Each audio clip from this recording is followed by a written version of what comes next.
우리는 이번 고난주간 특별 새벽 기도회를 통해서 예수님의 고별 담화를 살펴보고 있습니다. 제자들은 이제 예수님 없이 세상을 살아야 합니다. 예수님은 자신이 이제 제자들을 떠날 거라고 말씀하셨고 떠나는 것이 유익이라고 하셨습니다. 그런데 제자들이 살아가야 될 이 세상은 죄로 인해서 불안한 곳으로 변해버렸습니다. 인간들이 타락하면서 세상은 변수가 많아졌습니다. 그래서 예측 불가능한 고난과 어려움이 불시에 갑자기 찾아오기도 합니다.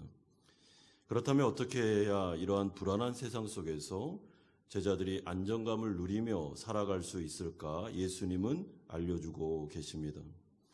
예수님은 제자들의 상황이나 환경이 아니라 이들의 마음에 집중하고 계십니다.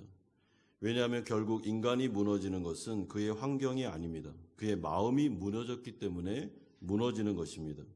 그래서 상황과 환경에 따라 마음이 자꾸만 흔들리기 시작하면 그 사람은 매사에 항상 불안한 인생을 살아갈 수밖에 없습니다. 이것을 아셨기 때문에 마음에 집중하면서 마음을 붙잡아 주시는 것입니다. 우리는 어제 제자들의 근심과 불안의 문제를 살펴보았습니다.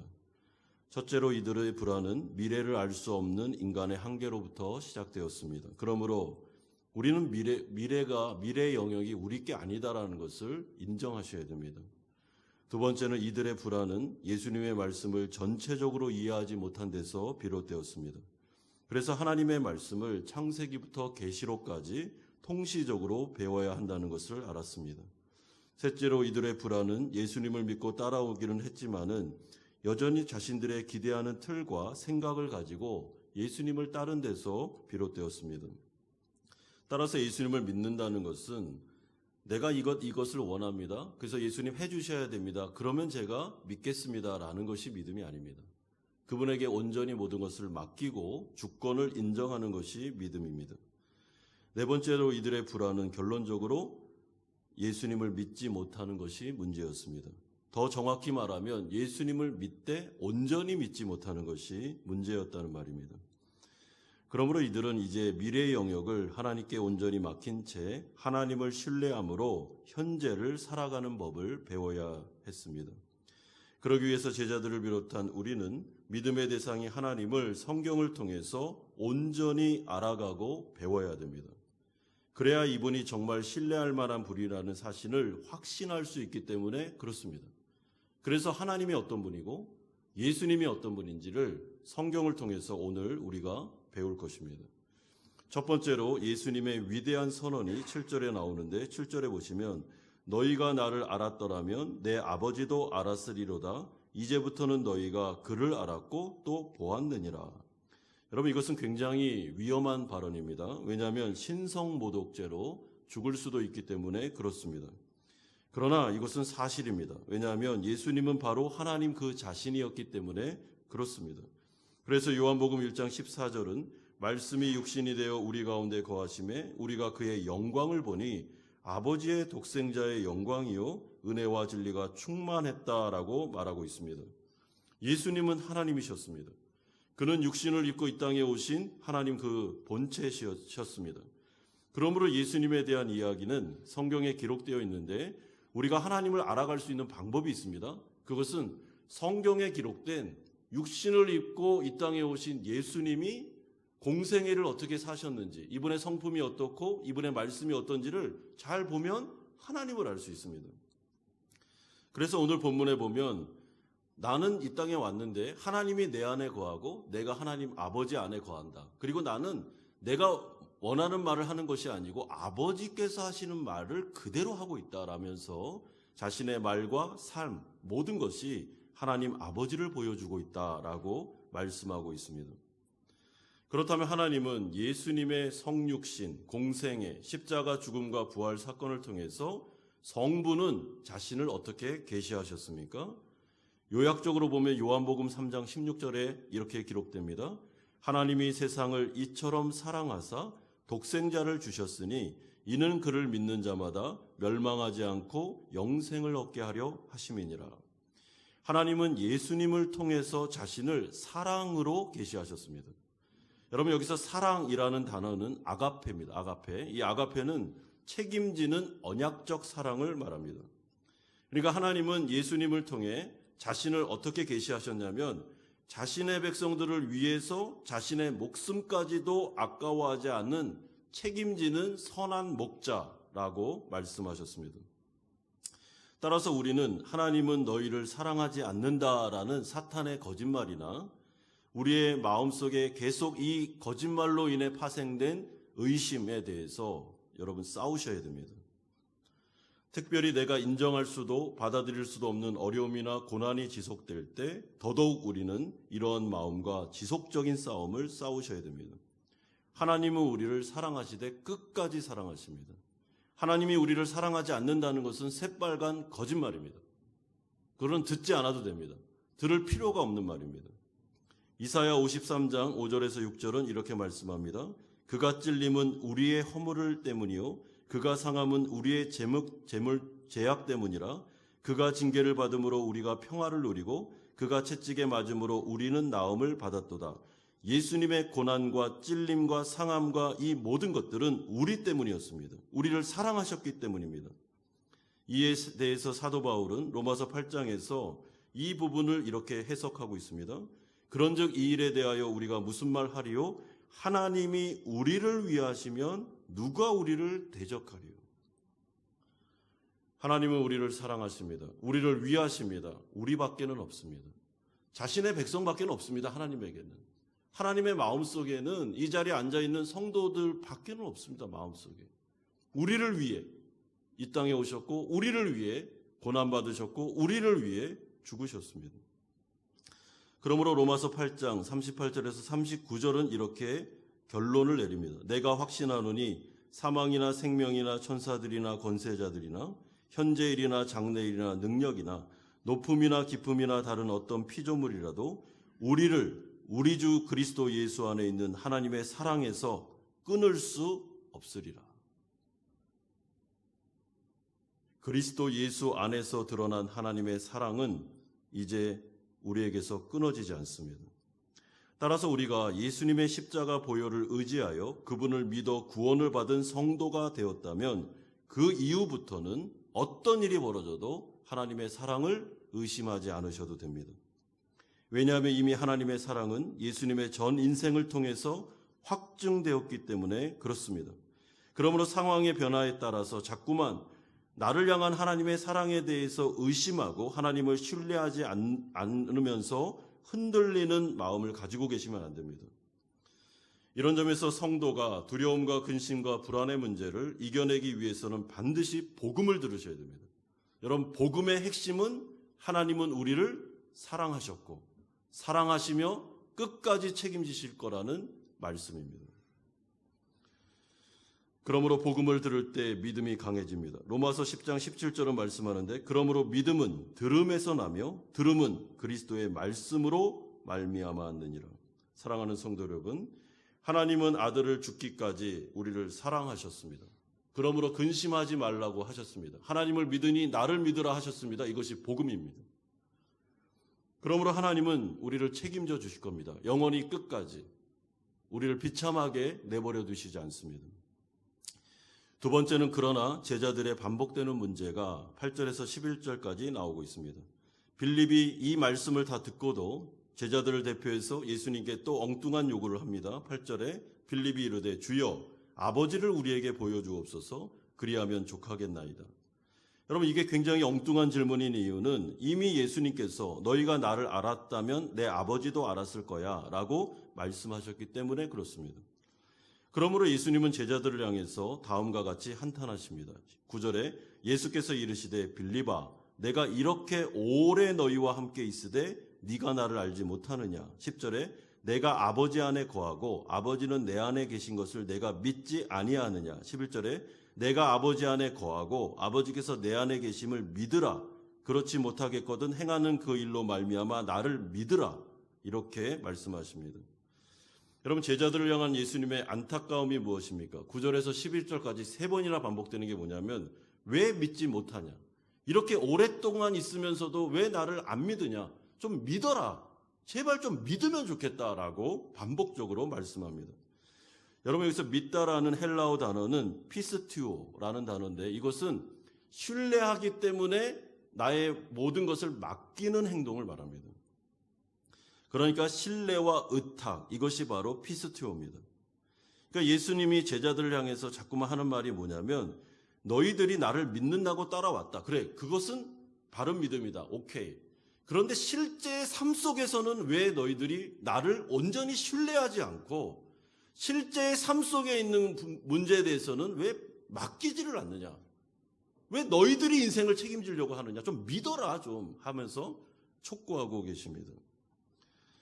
여러분 제자들의 문제는 실제적인 삶에서는 예수님을 믿지 못했던 게 문제고 그래서 불안했던 게 문제고 사실은 더 정확히 말하면 자신들이 예수님을 믿지 않고 있다는 것을 모르는 게 문제였습니다.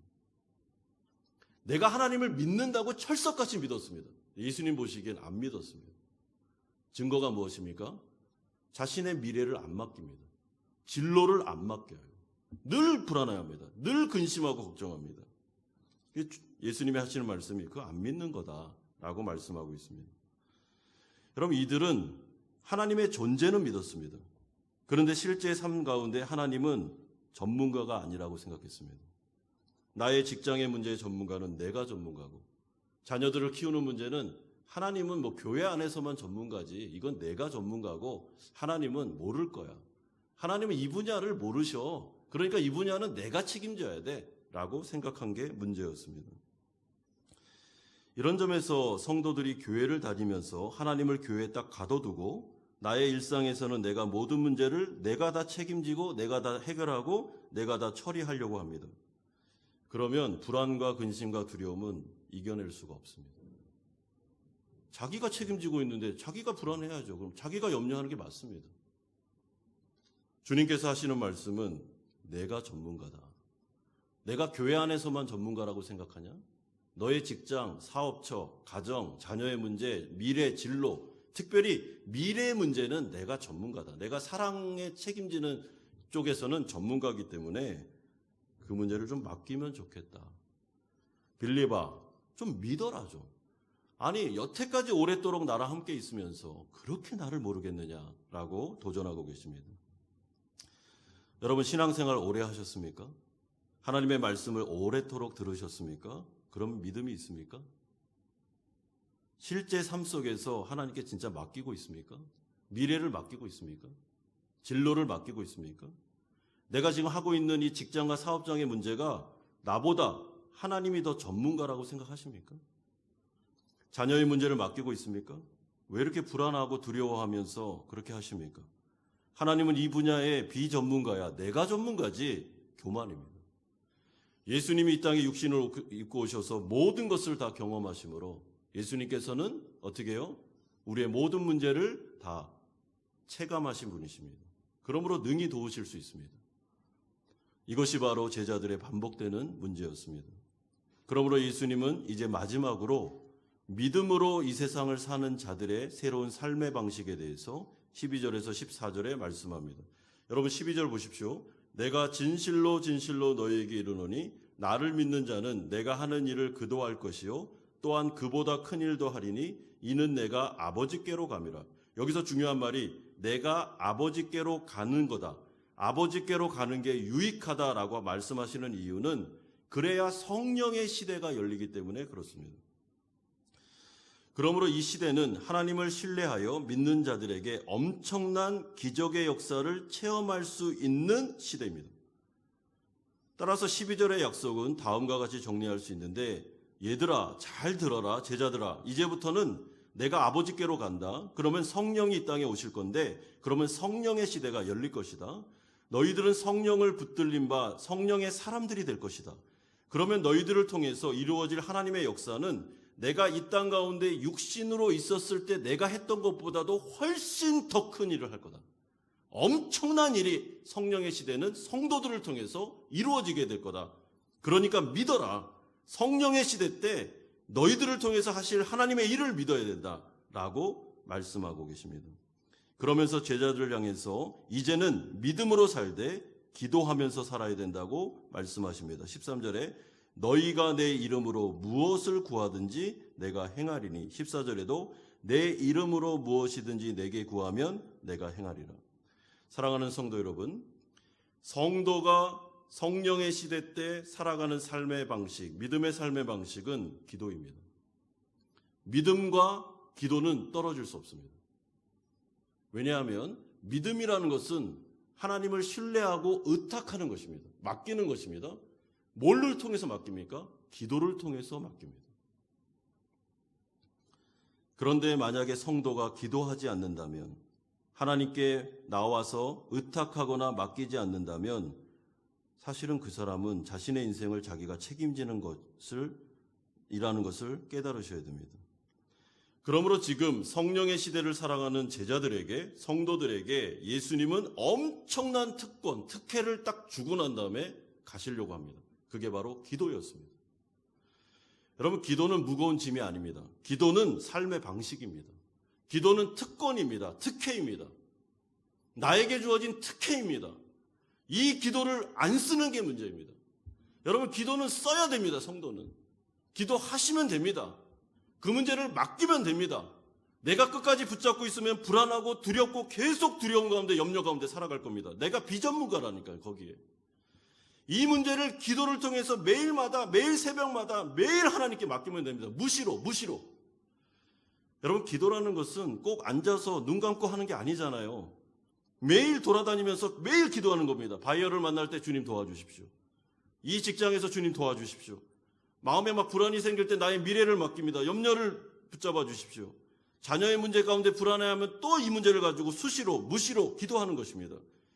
집중이 필요하다면 특별 새벽 기도회 같은 때 작심하고 하나님 앞에 나와서 이 부분을 헌신하면서 이 시간에 하나님 앞에 기도하는 것입니다. 때로는 금식이 필요하면 금식하십시오. 때로는 100일 동안 나 혼자라도 내가 작심 새벽 기도를 해야 되겠다는 100일 새벽 기도를 하십시오. 하나님 앞에서 좀 뭔가를 좀 걸고 기도하십시오. 왜 이렇게 내가 두려워하고 불안해하는가? 왜 이렇게 내가 기도하지 않았는가? 왜 이렇게 내가 하나님께 맡기지 않았는가? 그게 바로 죄고 그게 바로 교만입니다.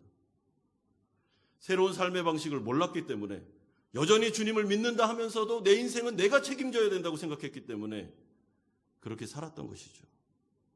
그러나 예수님께서 제자들에게 내가 떠나는 것은 유익이고 성령이 오시면 너희들에게 새로운 시대가 열릴 건데 기도하면 다 들어준다. 걱정하지 마라. 기도를 쓰라 라고 말씀하면서 자신의 이름을 제자들에게 주고 있습니다. 빌립보서 4장 6절에서 7절은 이렇게 약속합니다. 아무것도 염려하지 말고 다만 모든 일에 기도와 간구로 너희 구할 것을 감사함으로 하나님께 아뢰라. 그리하면 모든 지각에 뛰어난 하나님의 평강이 그리스도 예수 안에서 너희의 마음과 생각을 지키시리라.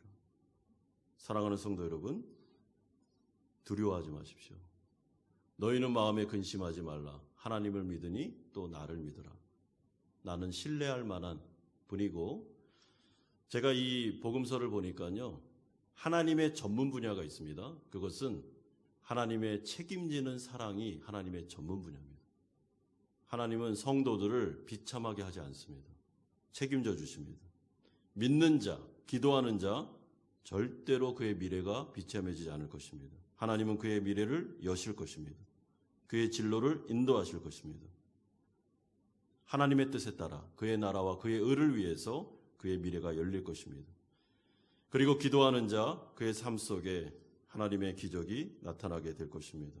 이 하나님을 믿고 근심을 이기고 오늘 이 기도의 시간에 이 기도의 자리가 삶의 자리임을 깨닫고 기도로 승리하시는 성도님들 되시기를 주 예수 그리스도의 이름으로 축원드립니다.